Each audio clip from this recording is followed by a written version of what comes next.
Start with a downer, but thanks to you people who didn't send in anything to us, the IRS closed down our Bible school last week.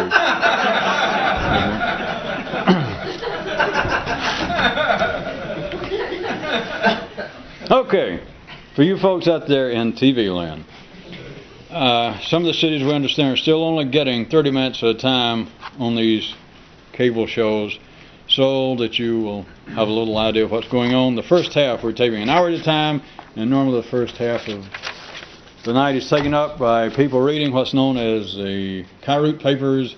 It's a stack of stuff. There are one-liners, parables, tales, legends, myths, etc. And as they're being read, off camera here is a screen that flashes up the number of the page being read, and people here in the studio audience. None of them were students in the school, thank God. So they write down ones that strike their fancy and other reasonable parts. And then Kairoot signals me off stage, and we have a listed here. If we would like to make an additional comment, he's there prompting me. Prompting or prompting? So here we go. And I'll reread the ones we're going to do.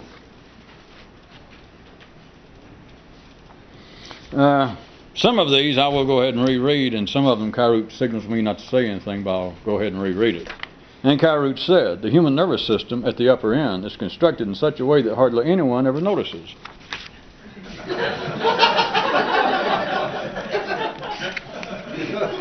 I'm assuming the way he's insinuated to me, Kairoot's insinuated to me that people who ask for these, if I go ahead and read them again, the ones that he does not want additional comment made on, just the rereading of it, such as the response from some people in the audience, takes care of the matter. So to speak, is the additional comment. That's what he said. And Kairoot said, those who don't know what's to be done always believe there's something real serious to be done. I'm not even going to look to see whether Kairoot wants to comment on that, because I feel as though he probably doesn't, and yet I cannot resist. Think about it. Think about it, folks, all the way. Every institution, every aspect of sane, civilized, reasonable life, religion, politics, education, your mother, your family is included in this. Those who don't know what's to be done always believe there's something real serious to be done.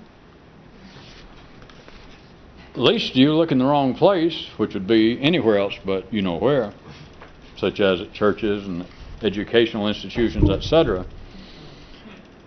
Look into your own, shall we say, back to the number one Kairoot tonight, the upper end of your own nervous system.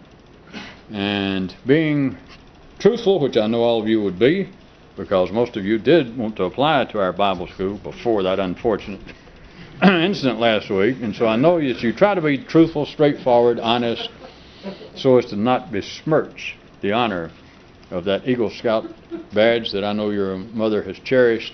And so you try to be straightforward and honest. So if you ask yourself this in your own brain, do I always know what to do, what's to be done? And the answer is no. So you're right there, you're at the same level, you're up to speed with the Pope, Chief Rabbi, Harvard, Yale, all the business schools, the Charlotte 500, Talladega, that you too are at the same level that they are. That by and large you don't know what's to be done. And if that is too straightforward for you, you would have to admit, again, assuming that you're trying to be that straight, honest girl and Boy Scout that I know you want to be, you would admit, all right, sometimes I do not know exactly what to do. I'm human. All right. Then ask yourself, when I don't know what to do, and you always have some speculation, or else you would not be ordinary. Even if you were standing around talking to your best friend, yourself, or even your best friend out here, and you said, geez, what a viscid position in which I find myself. What an emotional, what an intellectual cul-de-sac-y. And he was decent enough not to correct your pronunciation. And you think, maybe he says, well, don't you have any idea what to do? And at first you say, no. He says, you mean you got no idea what to do? You would always say, well, because you would. You'd have some kind of notion. And what is the notion? Even if you're not sure, if you say, well, I'm not so sure myself, but I know from reading, I know from my education, I know from being just part of life, from my own experience, I know that in these kind of instances, other people might do this, they might do that, they might do. You understand that you would, even if you'd say, I don't know what to do, if you ask yourself, honestly, well, do you mean that you don't know that there's anything to do? That it's just impossible, you're just in a place that there's nothing to do? Then if you're sane, the answer is never yes to that. Because if it's yes to that, you're suicidal. You're not part of life's mainstream. You understand that? So you would, even if you say, well, I'm not sure specifically what I should do, I do know that there are things to do. There are possibilities to do. I'm just not sure which one, perhaps. Now back to, at least you got lost. You didn't get lost. What would be the possibilities? Even if you think, I'm not sure what to do. And you ask yourself, well, there is something to be done. You go, well, there's got to be. Then could you ever ask yourself, would you ever consider, all right, in these kind of circumstances, what could be done has got to be something. I'm not sure exactly what, but it would have to be, so to speak, 2 or 3 pages from a Daffy Duck cartoon script. No. In other words, those who don't know what's to be done, whenever do you think what's to be done? Well, to begin with, see, this is kind of a dirty trick, which, in case some of you never noticed, a lot of these, what you call them, Kairoot things are verging on dirty tricks. But those who don't know what's to be done, anytime that you don't know what's to be done, it's always of a what? Can you stand here? The word serious. It's always of a serious occasion. You understand that? If there was something going on in your life that you had no interest in, say you had no interest in classical music on the radio. None. You're not mad, you just got no interest, you never listened to it. And then you pick up the paper and read, Houston's, I didn't know you lived in Houston. Houston's only classical music station goes off the air this afternoon. And maybe you're staying there with a friend at a bus stop.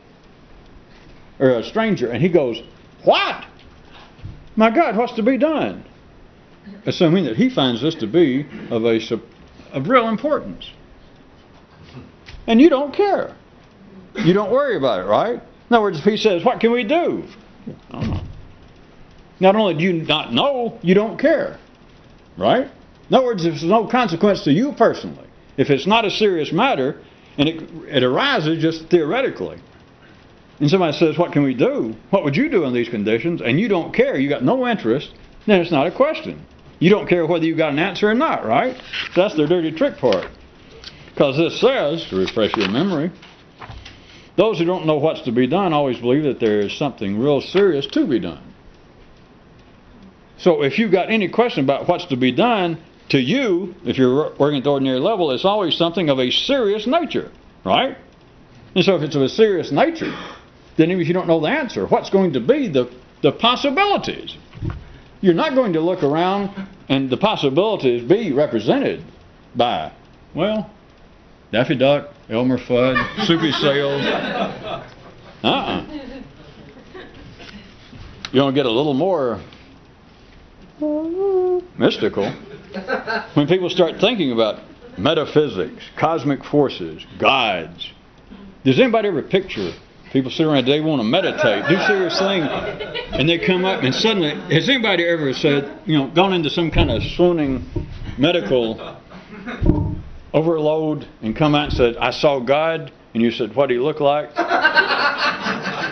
And he said, have you ever seen a picture, have you ever seen the drawing, the original photograph from which Alfred E. Newman's drawing was taken?